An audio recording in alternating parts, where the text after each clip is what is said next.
Rémi Féraud, président du groupe Paris en commun. Merci Madame la maire. Notre groupe votera ce budget, car même si la situation est difficile, et comment ne le serait-elle pas dans une telle période de crise, d'abord, les finances de la ville sont saines. Le budget est sincère, il répond à toutes les dispositions légales, comme Paul Simondon l'a brillamment expliqué tout à l'heure. Ensuite, notre projet, il est inscrit dans ce budget, et même si nous aimerions parfois faire plus ou plus vite sur certaines actions, aucun de nos engagements devant les Parisiens n'est oublié. Transition écologique de la ville, solidarité et protection des Parisiens face à la crise, développement de la nouvelle police municipale, renforcement de la propreté, préservation d'un service public fort, soutien à l'activité économique, associative, culturelle et bien sûr, logement pour tous. Nous ne sommes sous tutelle que des Parisiens qui s'expriment dans les urnes lors des échéances démocratiques. Alors j'entends l'opposition qui dénonce avec parfois des propos sans mesure l'endettement de la ville. Attention quand même, parce que ce matin, j'ai compris que vous ignoriez les arguments de Mme Pécresse sur la dureté de l'État avec les collectivités locales, et en particulier avec la nôtre, et que vous repreniez plutôt les arguments des ministres du président de la République, de M. Macron.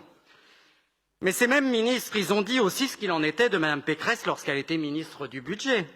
En 10 mois de ministère, elle a réussi à faire augmenter la dette de l'État de 25 points, plus de 70 milliards d'euros, tout en augmentant les impôts. À côté, nous sommes très raisonnables, vous en conviendrez. Et je n'ai pas entendu, chers collègues du groupe Changer Paris, de votre part, aucune ressource supplémentaire, aucun impôt, aucun tarif nouveau.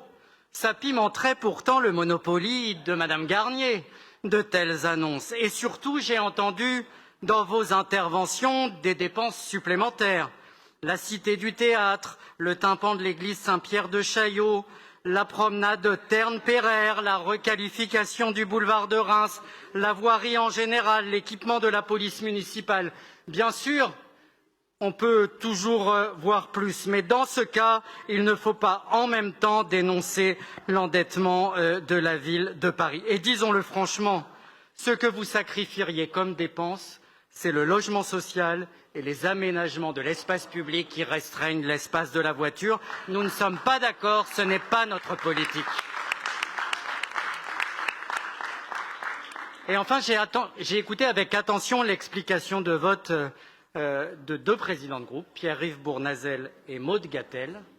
Ils ont simplement oublié de rappeler une chose tous les deux, c'est que comme députés, ils viennent la semaine dernière de voter le budget de l'État qui réduit encore les ressources de la ville de Paris et qui donc va à l'encontre de l'intérêt des Parisiens. S'ils s'étaient mobilisés avec nous pour protéger la ville de Paris et les Parisiens d'augmentation de péréquation et de diminution de dotation, eh bien je pense que leur argumentation aurait beaucoup plus de force aujourd'hui, mais nous serions plus forts ensemble.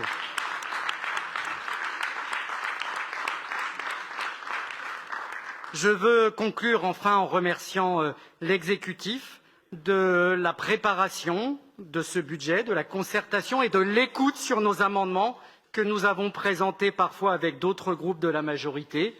Une majorité vivante et rassemblée lorsqu'il s'agit de mettre en œuvre notre projet pour Paris. Elle le montre aujourd'hui dans ce moment important et nous voterons donc avec conviction l'ensemble des éléments de ce budget pour Paris. Merci beaucoup, cher Rémi Féraud. Merci de ces rappels salutaires.